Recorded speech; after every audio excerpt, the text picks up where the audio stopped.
Oke, Sobat Muda CPNS, sekarang kita akan melanjutkan pembahasan soal TIU yang berikutnya.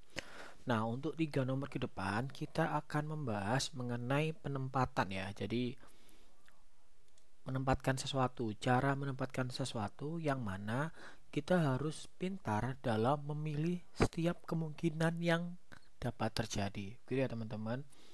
Oke, kita baca dulu soalnya, kita pahami bersama-sama. Pak Andre adalah seorang calon legislatif dari Partai Mawar. Ia berencana mengadakan kampanye mengikuti jadwal yang telah disusun oleh timnya. Rencananya, ia akan mengunjungi 5 kecamatan. Sebut saja kecamatan C, K, L, M, dan N dengan ketentuan sebagai berikut. Jadi ada 5 kecamatan ya teman-teman. Kita buat garisnya dulu 5. Oke. Kita lanjut ke kemungkinannya. Ia dapat berkunjung ke Kecamatan M jika telah ke L dan N.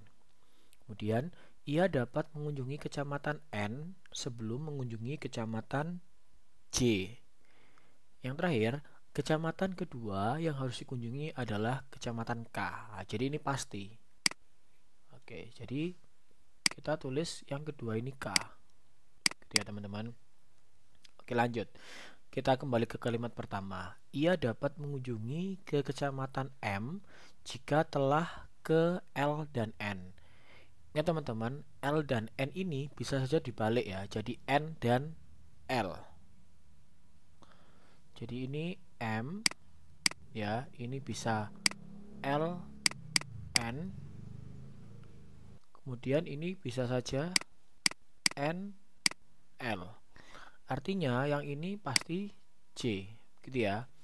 Kemudian kita cocokkan dengan kalimat kedua. Ia tidak dapat mengunjungi kecamatan N sebelum mengunjungi kecamatan J. Artinya J baru bisa ke N. Ini juga bisa. Jadi, teman-teman, dari sini kita sudah menemukan 2 kemungkinan yang dapat terjadi, gitu ya. Nah, dari 2 soal tersebut, kemudian soal pertama yang ditanyakan adalah kecamatan pertama yang harus dikunjungi oleh Pak Andre adalah, ya teman-teman, dari kedua kemungkinan ini jawabannya sama ya. Jadi kecamatan pertama yang harus dikunjungi oleh Pak Andre adalah kecamatan C. Jadi jawaban yang tepat adalah opsi A. Gitu ya teman-teman. Kita lanjut ke pertanyaan berikutnya.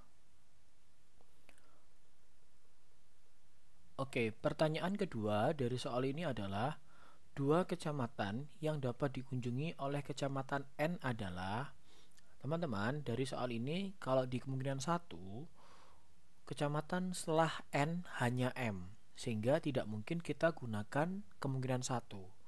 Nah, sekarang kita gunakan kemungkinan kedua. Jadi kedua kecamatan setelah N adalah kecamatan L dan M. Nah, dan itu ada di opsi B ya teman-teman. Jadi 2 kecamatan setelah N adalah L dan M.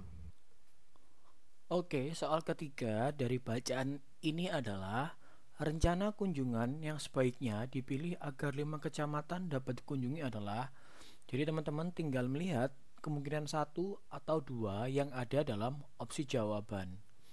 Nah, kita cek karena di kecamatan 1 itu J, jadi jelas yang ada di opsi jawaban adalah opsi A, yang mana opsi A ini ada di kemungkinan yang kedua. Nah, gitu ya teman-teman. Jadi satu soal bisa jadi untuk satu bacaan bisa saja digunakan untuk menjawab 3 soal, sehingga teman-teman harus cermat dalam membuat kemungkinan-kemungkinan yang dapat terjadi. Ya teman-teman, semoga penjelasan yang saya berikan dapat dipahami dengan baik. Terima kasih.